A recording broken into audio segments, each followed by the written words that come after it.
This episode is brought to you by Timely Presence. Grief doesn't end at the graveside, but most support does. Timely Presence helps families and friends continue showing up throughout the first year of loss with personalized remembrance gifts, timed to the days that tend to hurt most. The first holidays, birthdays, anniversaries, and quiet milestones when grief can feel especially heavy. Because the people we love deserve to be remembered beyond the funeral. And the people grieving deserve to feel supported long after the first wave of care has faded. Visit thetimelypresence.com to learn more. Welcome to Highlight Your Healing. I'm your host, Shannon Roan. Today's guest is someone whose life is a powerful testament to resilience, faith, and the possibility of transformation. Her journey has included childhood abandonment, addiction, abuse, unimaginable loss, and the heartbreaking death of her son to suicide. Yet through every chapter, she has continued choosing hope, serving others, and using her experiences to create pathways of healing for her community. She is the founder of Desire to Inspire Community Outreach, a nonprofit dedicated to empowering individuals to overcome life's challenges. Following the loss of her son, she also established a new Dawn bereavement resource network to support parents navigating child loss while advocating for systematic changes through what she hopes will become Shadon's law. Today's conversation is about what healing can look like after life changes you forever. It's about faith, resilience, advocacy, self-love, and discovering purpose even after unimaginable loss. Olivia, welcome to Highlight Your Healing. Thank you, Shannon. So before we get into today's conversation, I would just love for you to start by introducing yourself and telling us a little bit more about who you are and then walking us through your journey. My name is Olivia Fields, and I have 9 children, 6 living. And as you said, I've come through a lot. I was born in upstate New York. My mom went to Cornell University there, and she ended up meeting my stepfather in Cornell when I was 2. My father wasn't around, and they relocated to Minneapolis. I was raised as Olivia Cook, John Cook's daughter, and didn't know anything until they got a divorce when I was like around 11 or 12. That's when I found out that wasn't my father, and needless to say, I wanted to know who he was. At that time, after my mom and stepfather's divorce, my mother was trying to find herself. And at that time, I didn't understand the things that were going on in our life. I saw her dating, trying to date people. There was this one gentleman in particular that she was dating. I found out later on that my mom had been helping this man. He had bought a new home, helping him fix it up, and only to come and find out that he had married someone else and moved them in. That shook my mother into a place of, I don't even know, but what I do know, vulnerability is what I'm going to say, extreme vulnerability, because that's when she met the person she's with to this day. We just going to call him T. Okay. So, he introduced my mother to a cult called the Unification Church. And by that time, my mother had gotten herself together. She was going to college for child psychology, getting her master's degree. We were like upper middle class, me and my sister, who's 8 years younger than me. And we were doing pretty well off, and then here comes Mr. T. And everything changed. Today, I see that the things that she was trying to teach me were good, but at that time, as a 15-year-old child, being told that you can no longer attend public school, you can no longer eat meat, society is messed up, this is an unjust system. Again, all of those things were true, but at 15, I didn't understand it. All I saw was this man coming into our home, everything changing, my mother sleeping in the living room. There was all kind of other stuff going on in the household as well that just didn't sit right with my spirit. So I left. I went to what was familiar to me, which was, being out in the streets with my quote unquote friends. I do admit I was a little juvenile delinquent, going out there, fascinated by the street life that was glamorized on television. I always think about that song by Coolio, Too Much Television Watching Got Me Chasing Dreams. And I was actually fascinated by seeing the ladies going on dates with guys and getting new cars and things of that nature. But, they never showed the back end of that. They never Right. showed the addiction. They never showed the abuse, and with my mother going to school, we were left home a lot alone. So that's what I gravitated to. You could say I had very low self-esteem growing up. So I sought my comfort in men. At a very young age. By me going out, not wanting to be at home with my mother and the guy that she brought into the home, I ended up meeting an older man, very much older than me, like 30 years older, in a very toxic household. At that time, my mother told me that she was going to be moving on a Wednesday, and did I want to come with her? I told her yes, and called her on that Tuesday, and number was changed. She was gone. And the only other person that I had in the state of Minnesota to care for me was my stepfather, who was extremely strict, and I did not want rules at that time. So I decided to, try to, what they say, thug it out, in the streets, but it really got bad. It was a very toxic environment for a 15-year-old child, with an adult man who had a crack addiction, whose adult siblings had crack addictions and were pimps and prostitutes and just all kind of toxicity.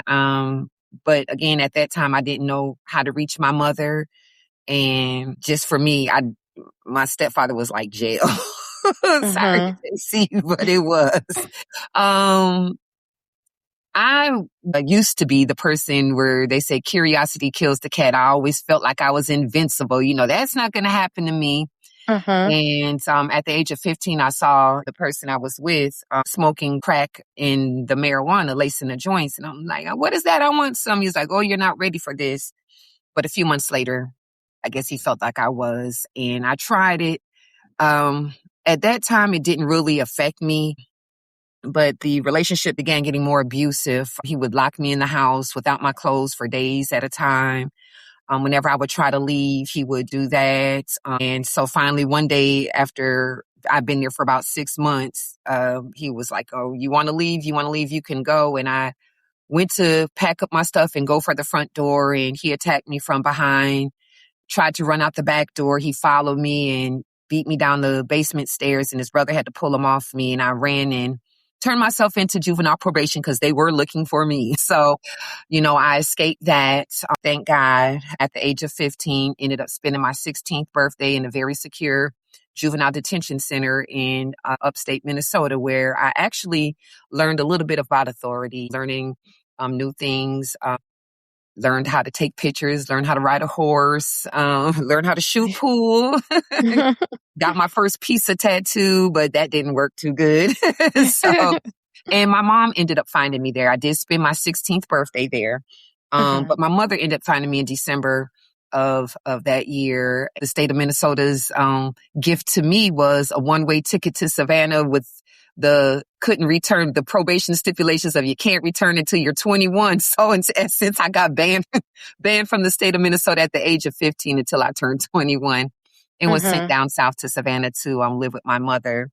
Once I got down here, my family saw what I was trying to tell them in my early years about the man changing my mom and her behavior changing, the isolation that my sister endured. And my family didn't approve, and my mother ended up leaving with the person and my sister, only for a few months later them to find them. And my sister ended up going to live with her dad. He ended up getting custody of her and raising her. My father, I did find him later on. He was in Florida with his new wife, my stepmother, and her daughter. And instead of my father embracing me in love, he was like, you can't do this, you can't do that. And it was hard for me. I felt like Cinderella. I felt like the stepchild, with my stepmother and stepsister. So everything my dad told me not to do, I did.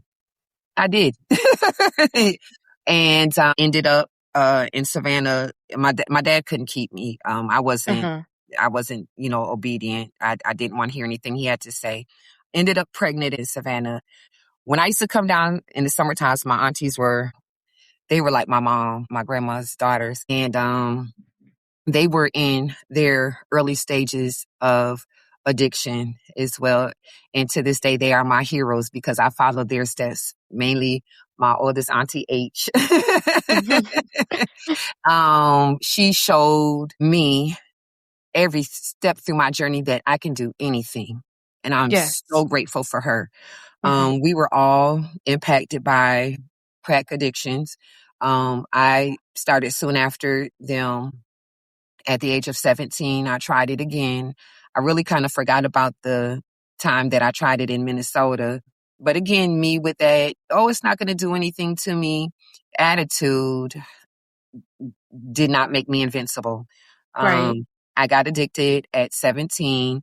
After I had my daughter, my oldest daughter, my dad had to come and get her because it hit me hard and fast. Mhm.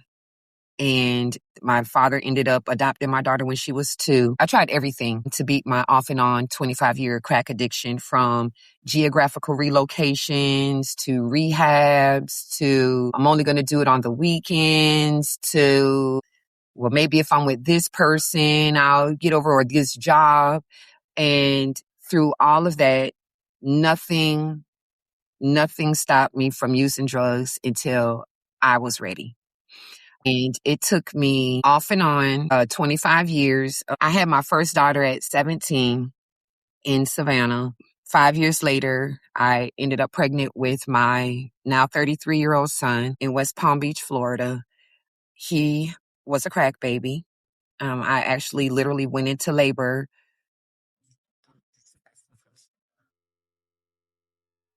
while I was going from hotel to hotel, walking down the Broadway Strip in West Palm Beach, Florida. And it's a miracle that he's alive, that he's healthy, that he has my beautiful grandson to this day. I wasn't ready at that time. I thought I was. I went to a program. I didn't stay. I wasn't ready.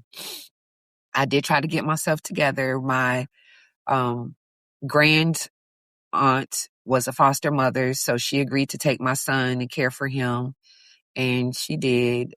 Then 5 years later, I ended up getting Mhm. pregnant with my now 29, he'll be 29-year-old son.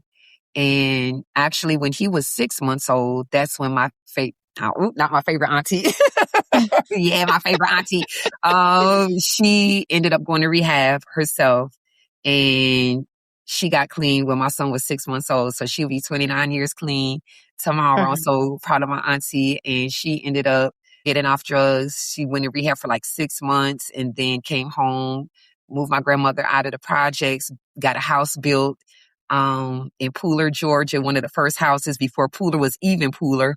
And when I saw what my aunt was doing, the same aunt that was out in the streets with me every day Mhm. and every night for those decades, I knew that I could do it, but I still Right. wasn't ready yet. 5 years later, I ended up getting pregnant with that son, my 29-year-old, and I tried to raise him until he was 3, but my addiction again took over. So his grandparents, his father's parents, came and got him, and they raised him. And, I tried rehabs again and everything, going back home to dad, because of course my dad would always let me come back home and try to get myself together. And so when I went this final time, 23 years ago, I had met someone, because remember I told you I suffered from low self-esteem growing up and always gravitated towards men. So there was really no self-love for me there. I was very beautiful on the external, but my internal was hardcore. It was, Mm. whatever you do to me, I'm gonna do back to you, and I don't care about the consequences. I'll deal with those later. But that was my mentality. So um when I got pregnant with my 23-year-old daughter, I did stop using drugs, and I met someone, and I was so fascinated by that person that I wanted to move in and show them how good of a wife I could be. And my daddy said something to me. He said, if you leave, you're not coming back. And I'm like, Mhm. daddy, he don't mean that. And I left, and a few months later, the young man came home and said he was going back to his ex-fiance and I can keep the apartment. The bills were paid up. I didn't hear any of that, and it just really Mhm. exploded. And I called my father and asked him, could I come home? And my daddy told me no. That was Mm. the best thing my father could have ever done for me. And I told him up to his dying day, thank you, daddy. A lot of times in our life, we feel like the ones that we love, we see them hurting and going through situations in life, and we pick them up and we help them over and over and over again. But there has to come a time where we have to, as much as it hurts us, allow that person to hit rock bottom, is what they call it, so that they can either sink or swim, basically. And when at that time I was in West Palm Beach and I didn't have anywhere to go, my daughter was a few months old, and I called my family in Savannah, just let them know my dad won't let me come back home. I don't have anywhere to go. So they gathered up money and sent for me. And I caught a Greyhound bus with a newborn baby to Savannah and went and slept on my grandmama's couch for about 2 weeks. And I couldn't do that anymore. So I found a program, a shelter to go to, Hope House of Savannah. Even though I had been clean for some time and I was a little older at that time for their first house. So they allowed me to live in the transitional part, had a roommate and shared utilities and things of that nature. And I stayed in Hope House of Savannah for 2 years. It was a shelter home in Savannah for women with one child at that time. And I actually, when I got there, I began finding resources in Savannah. I would go and find the Savannah Care Center for one. They provide free an alternative to abortion. So whatever that looks like, whether it's adoption, helping you find a place, they gave free clothing, maternity items, baby items. And I just became really cool with the director at that time. And I would go back and tell the ladies, hey, you can go to Savannah Care Center and talk to Miss Gwen and get this. They'll help you with this. And I would just do that. So everybody started, my family, my aunts and them would start coming to me, hey, Olivia, we know somebody that needs this. Can you help them? Can I give them your number? And I just started doing it. And my mentor at that time, she goes, Olivia, you can start a nonprofit and make money doing this. And I'm like, oh, I don't want to make money. I just want to help people. Right. It was like, don't be no fool. It's going to take money to help people. Yes. But I say that to say that in 2009 is when Desire to Inspire was birthed in me. And I had no idea of the magnitude that it would be to this day. And that was in 2009. So in Savannah, once I left Hope House of Savannah, I had a few more times that, I thought that I could victoriously smoke crack, successfully smoke crack, unsuccessfully. I even was going to a day treatment. Monday through Friday from 9 to 12. At 12:01, I was still getting high for the first 30 days until one day in July of 2007, I was actually literally in the midst. I had someone over at my house with a bunch of drugs, and I told them they have to leave. I did not want to do that to myself anymore. And there were no more programs for me to run to. I said, I'm going to rehab in the morning. I'm going to confess and tell the people that I've been getting high for the past 30 days and I really need help. And I did. And I have back since. I had to use every tool that was given to me. The 12-step program, getting phone numbers. I actually have my journal for like the first year, the first days, like where it was really hard. But, I knew that all the excuses in the world that I could come up with to try to escape reality, because that's all it is. Any addiction is just escaping reality, whether it's drugs, sex, alcohol, workaholic. You're trying to not face something that's going on. They always say the drugs and alcohol or the addiction is only 5% of the problem.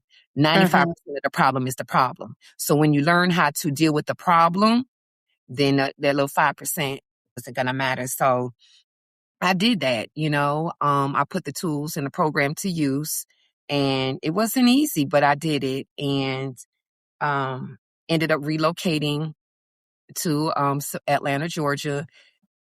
After visiting here, Atlanta was the last place I ever wanted to live. I only came here to have fun on my birthday weeks. And one day my oldest daughter was like, hey, Ma, you should stay. I'm like, I don't know. I got to see what God say, because that's one thing I learned in my journey is all those times that I was out in the street. There were many, many nights that, I was out there and just crying out to God. But inside of my heart, I always knew that I wasn't going to die out there. I didn't know how, when, where I was going to come out of my addiction. I just knew in my spirit.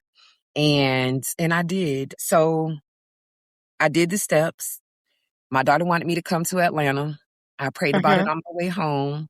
I was working at a animal hospital at that time, and I said, I'll talk to the people when I get there. If God opens the doors, then I'll come through. So I've been praying all the way there, and talked to my supervisor when I got back. They had a position coming open in a couple months, right around the time for me to get all my housing and everything together and transferred. So I felt like that was the green light from God. So I took off running, and I Wow. started making plans, and Atlanta's a big place. So Yes. they kept saying, go to Gwinnett, go to Gwinnett. Gwinnett got the best schools. Gwinnett, Gwinnett, Gwinnett. So, I put in my little transfer to come to Gwinnett and looked at a house in Gwinnett. And at the final hour, I got a rejection letter to move to Gwinnett.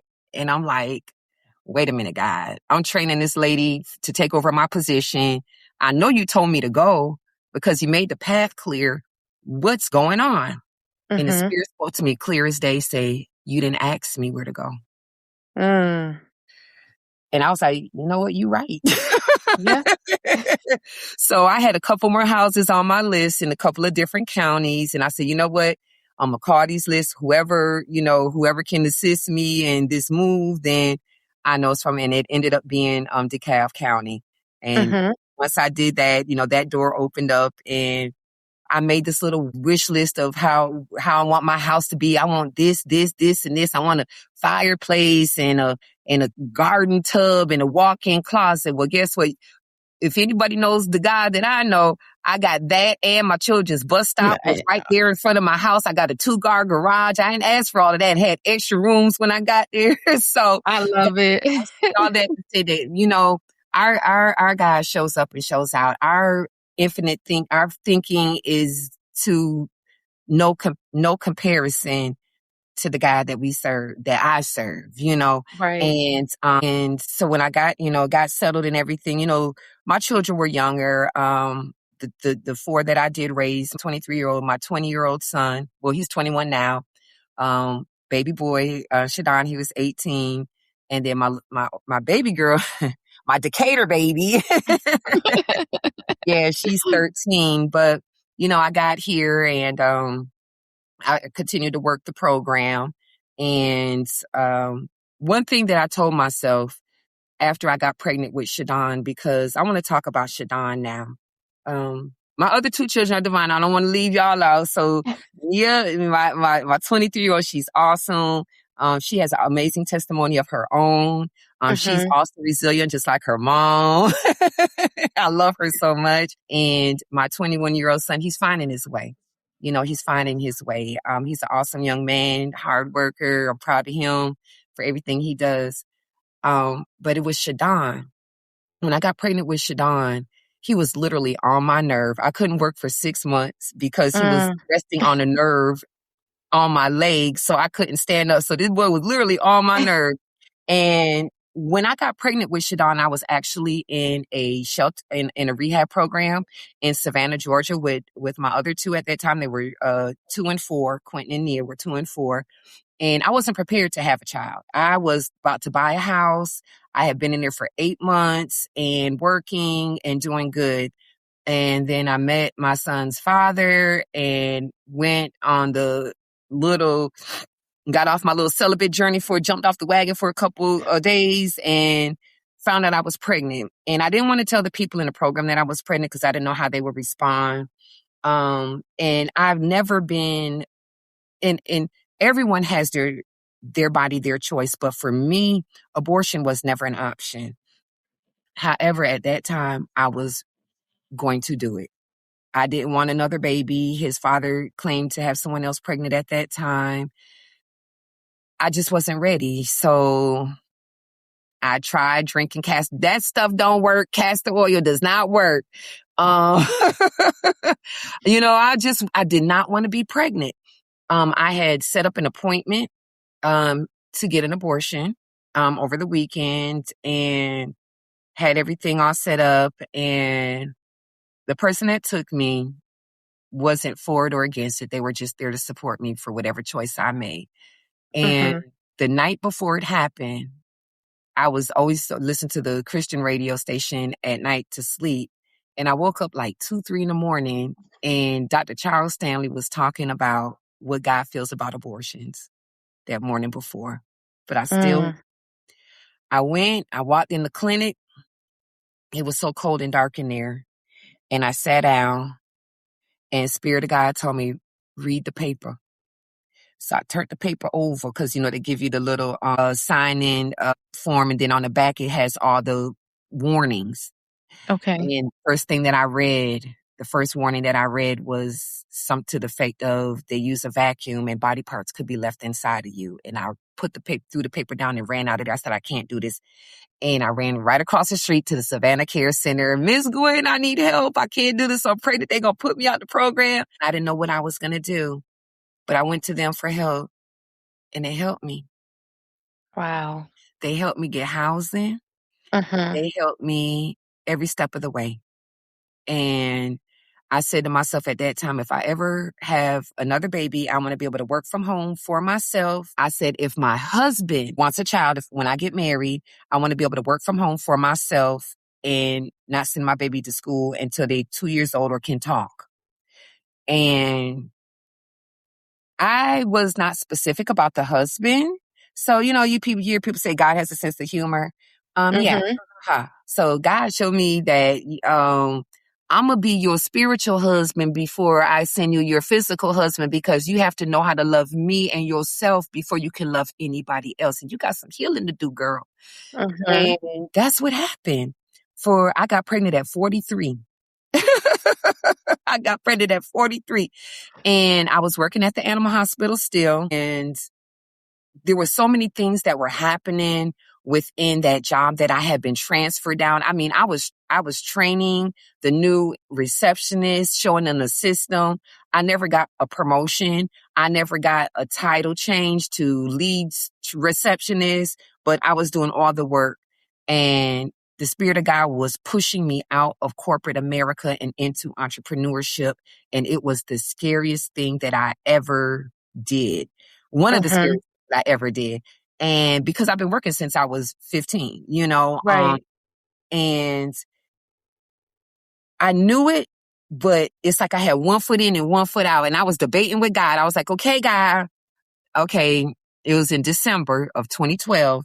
And I found out I was pregnant while I was late to work. One day, my car had messed up. I was the new supervisor was already making paper trails on me, because she was an old receptionist at the animal hospital, and she was micromanaging me and just look. I knew it was my time. I'm not even gonna blame it on her. I knew it was my time to go, and these things were happening to prepare me for that exit.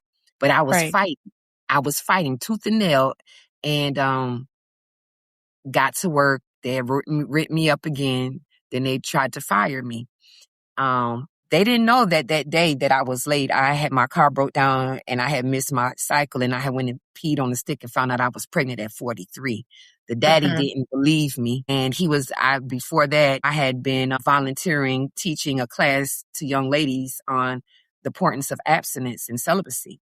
And I was living by that for 8 months until once again decided to jump off that bandwagon and ended up pregnant with little mama. I tried to fight it. I tried to fight being fired from my job.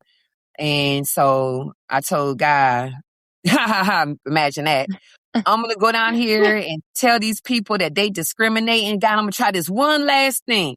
Once I file this discrimination thing, if that doesn't work, then I'll know that I'm not supposed to be here. So 12, I resigned because they denied it. 12, I resigned from corporate America. And that was one of the best things that I could have done. And that next year I spent really depending on God for everything because my income was minimal, and and I was pregnant at 43. The father wasn't nowhere in the picture. Then I had my other 3 children there, and it was just day to day, bills, life in, trying to get help from my dad and other family members. And God just really showed me that you can always count on me.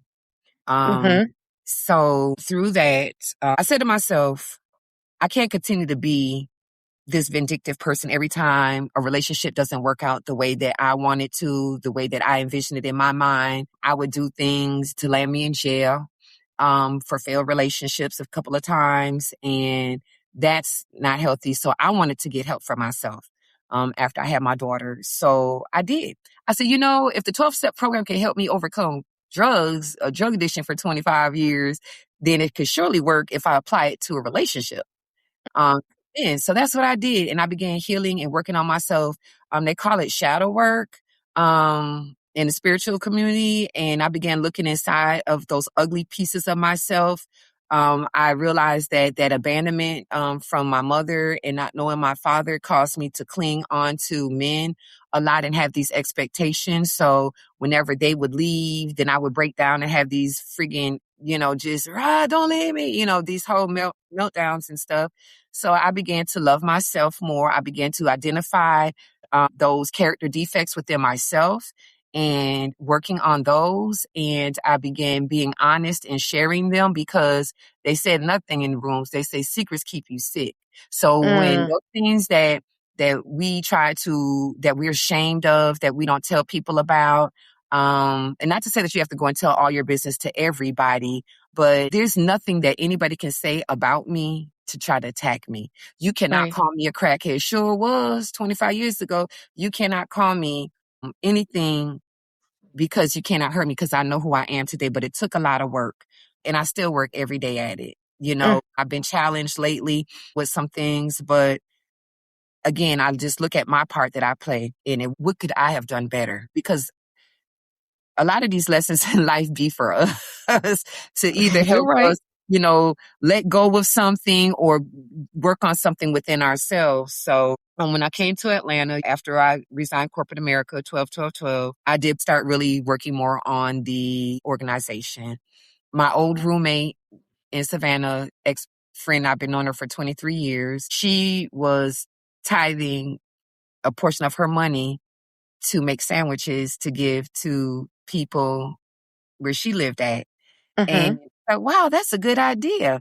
And here's an example of staying in your lane. Now, while she was making sandwiches, homemade sandwiches, I knew I wasn't going to be making no homemade sandwiches to people. So I was like, what can I do? So I got non-perishable food items, something that the homeless or unhoused people could go into a store, something that they can eat without having a kitchen or a stove. Right. So, we would get them non-perishable food items and bag them up and call them love bags. And me and my children would bag them up 50 to 100 and go and give them out. Hey, I have something for you. Can I give something to you? And that's how Love Bag started. I Then love that.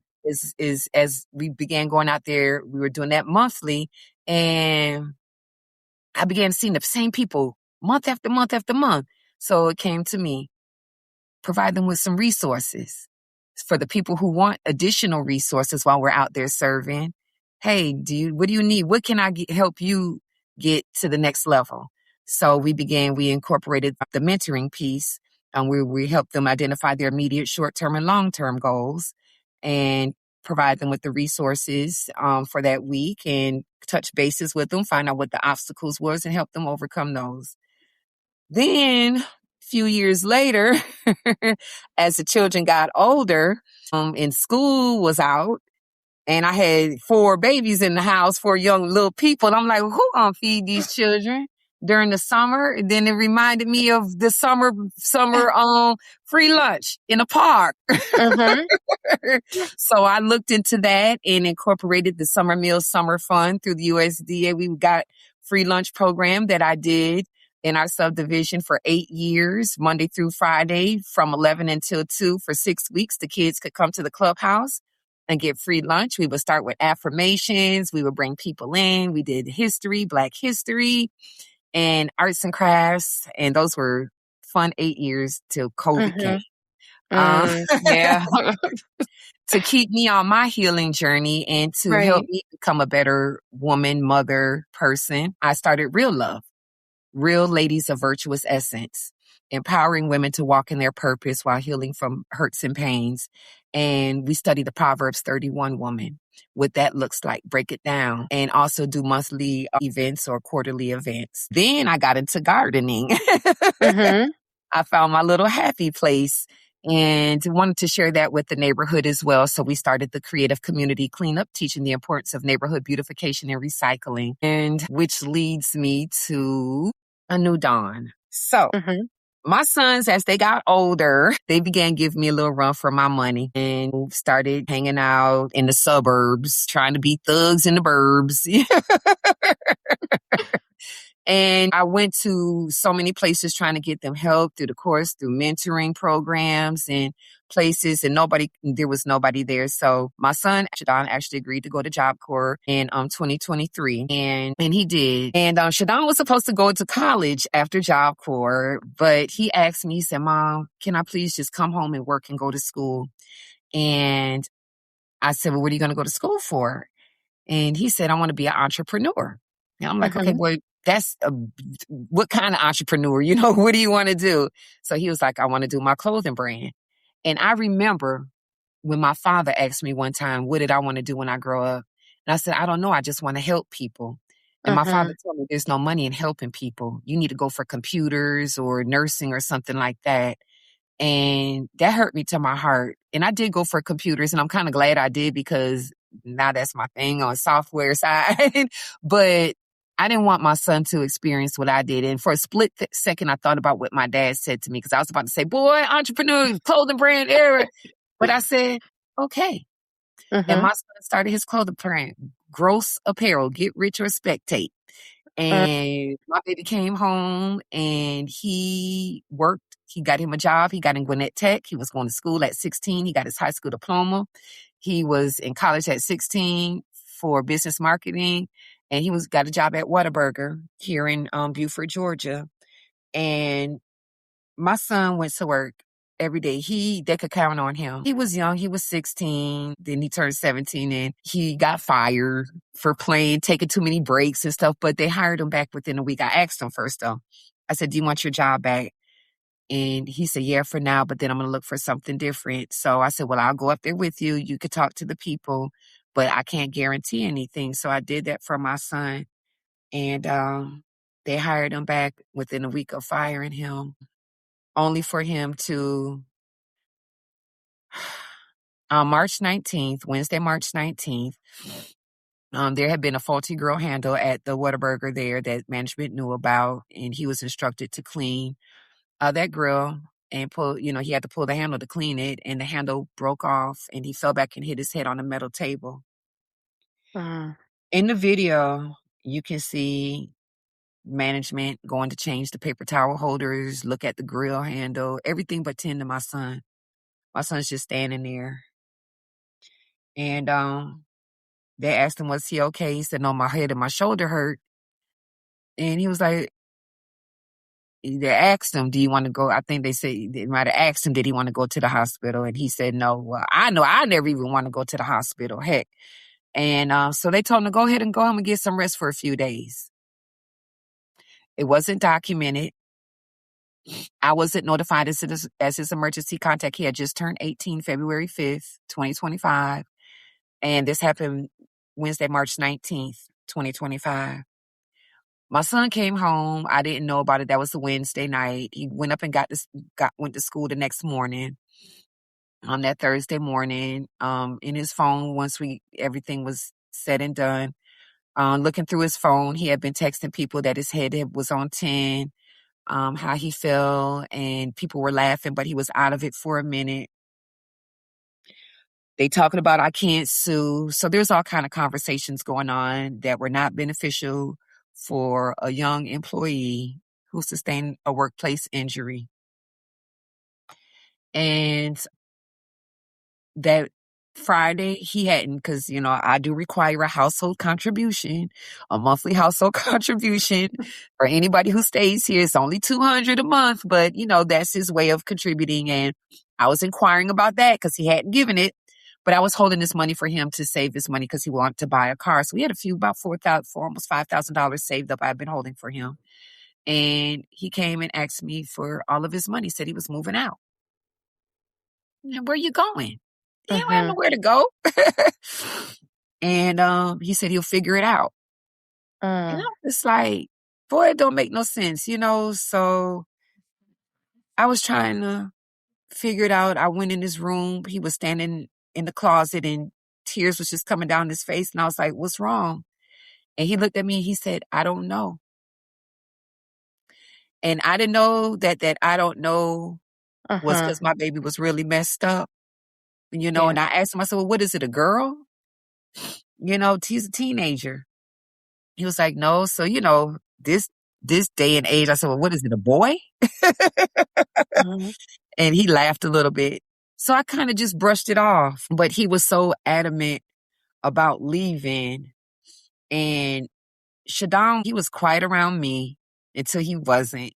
Mhm. So he wasn't really one to be very vocal. So I'm trying to figure out what's going on. So I asked him again, do you got a sugar mama or something?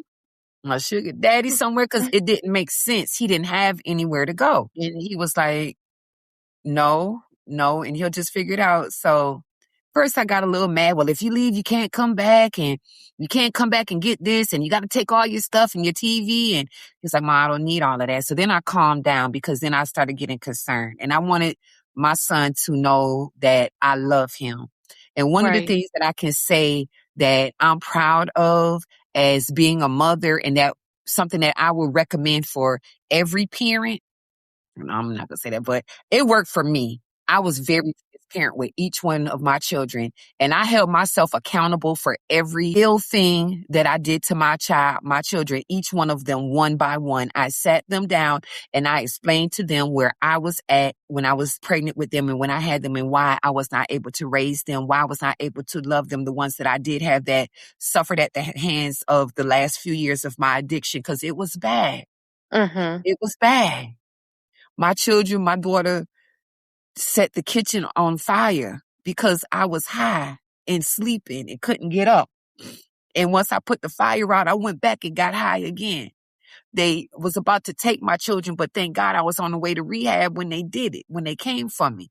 But I chose to talk to each one of my children and hold myself accountable for, and named.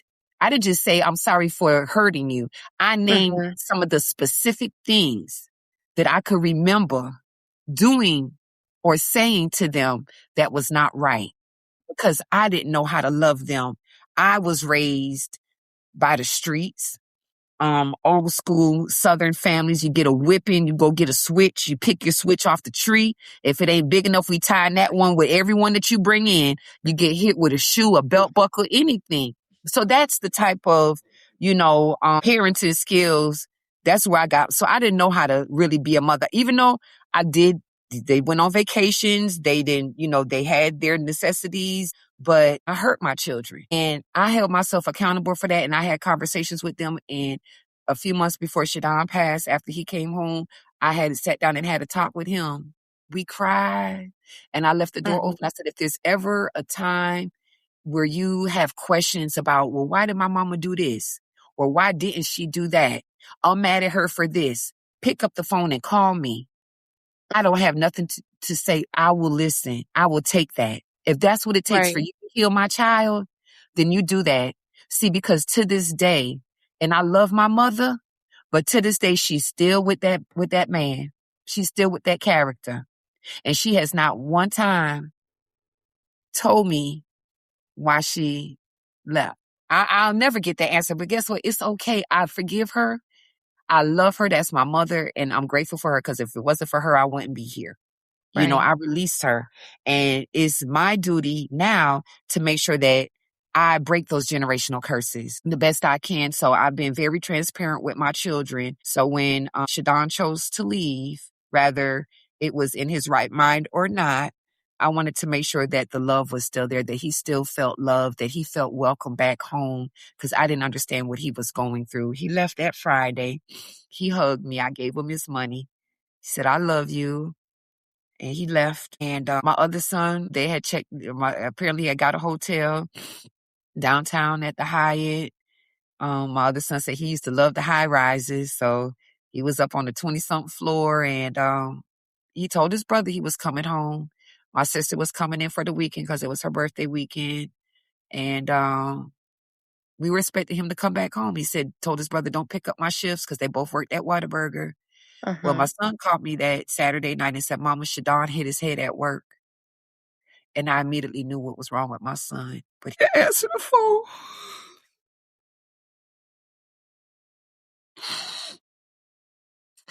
And I text him and I say, Shadon, you need to call me because I need to take you to the doctor. And I didn't bother him no more that Sunday. And I'll never forget because that Sunday night I was sitting in my bed. It was about 11 o'clock at night and my nose started bleeding.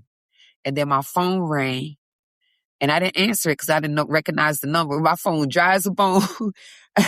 Who is this calling me at 11 at night? No, sir, no, ma'am. And then they called back again and they asked me, was I the mother of Shadon?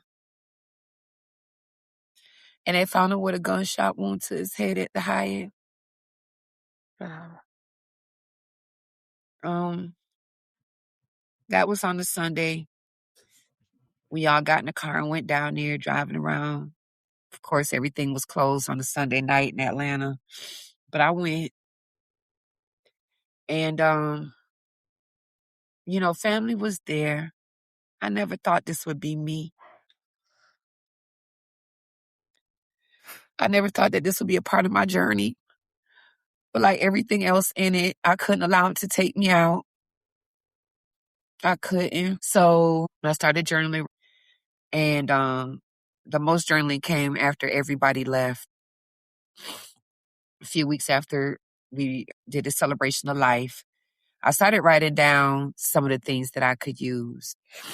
And I started keeping track of the resources that were helping me, the grief groups, the Forever Missed. Everything that's on our webpage is what's helped me through my journey. And with Sha'don's law, because of the way Georgia's laws is set up, the workman's comp protects the employer and it's up to the employee to get help, but they didn't provide any information. They gave my son an option to, go to the hospital. So that's what Sha'don's law is. Sha'don law is that fine hair to make sure that employers are held accountable for any head or suspected head injuries, workplace injuries that they documented within 24 hours. Emergency contact notified immediately, no matter what the person's age. And for some type of EMT evaluation, if not that, then at least the person being sent home with a list of doctors. Whatever that workman's comp info is that they got up on the wall, the doctor list, have a packet to give to your injured employee because none of that stuff was done for my son. And that's what Sha'don's law is. So we'll be working with legislators throughout the summer to get that perfected and introduced for the 2027 year. Also, as I stated, my organization Desire to Inspire Community Outreach, that's my baby. And there was so many times that I started and stopped, as far as volunteers, people have helped along the way. We remain consistent with our holiday youth event. We've done that for 10 years, giving free toys to families in need and extended stay hotels. But now I am solidifying the foundation because I cannot do this by myself anymore. I definitely need a team because of the magnitude of the vision for a new dawn, which I can't go into now, but it's great. It's very divine, and it is going to be a great place for parents or families who've experienced child loss. So now we're just getting the foundation set so that we can make a greater impact with solid core members because we all have an expiration date, and I want to make sure that my purpose is fully fulfilled. We honor Shadon. We honor everything about him. We honor our sadness, our madness, our anger, our joy. When we talk about him, we remember him. We see him in beauty and nature, in songs. We laugh, we cry, and we remember him. One thing we don't do, or we quickly change our mindset when it comes to those what ifs. Right. Things outside of our control. You cannot when you do that, why did or what if, or, those things keep you in a state of, like in a lower nature and you're not able to heal. What I found that helps me is just understanding that this journey that we're on, it is for a purpose. Thank you so much for sharing your journey, Olivia. It is truly one of resilience and you just holding on to faith. And I'm so sorry for the loss of your son, Shadon. And you have been doing so much great work in the community and continue to push forward with the Shadon's law. And Just thank you for your honesty, for your vulnerability, and just for trusting this space with your story. Thank you for having me. I got to get this book out. These books. It's so many chapters. Yes, I can definitely see that's next for you is Yes. a book of your story and your journey. Yes. But before we close out, I want you to share with our listeners where they can connect with you and all of the great work that you're doing in the community. Yes. So our organization is Desire to Inspire Community Outreach. It was formerly Ministries. We can be found. Our website is Desire, the number 2, Inspire.org. Desire, the number 2, Inspire.org. And the Bereavement Resource Network, A New Dawn, is on the site as well. But we're also on social media, Instagram and TikTok, A New Dawn _25. And you can also find Desire to Inspire All, same with the number 2, Desire, the number 2, Inspire All on Instagram. All right. Well, if you want to connect with Olivia, all of her information will be listed in the show notes. The information shared in this episode is not intended to serve as medical, mental health, or professional advice. The views and experiences shared by our guests are their own and should not be considered a substitute for professional care. If you are struggling with your mental health, please consider reaching out to a licensed mental health professional or your healthcare provider. If you are experiencing a mental health crisis or believe you may harm yourself or others, call 911 or the Suicide or Crisis Hotline at 988. If this episode resonated with you, do me a favor, share it. Send it to a friend, a family member, somebody in your circle who needs to hear that healing and purpose are still possible for them. And don't forget to subscribe so you never miss an episode because trust me, we have more incredible guests and conversations coming your way. And if you haven't already, like and leave us a review. It helps more women find this show and join this community. And until next time, keep highlighting your healing.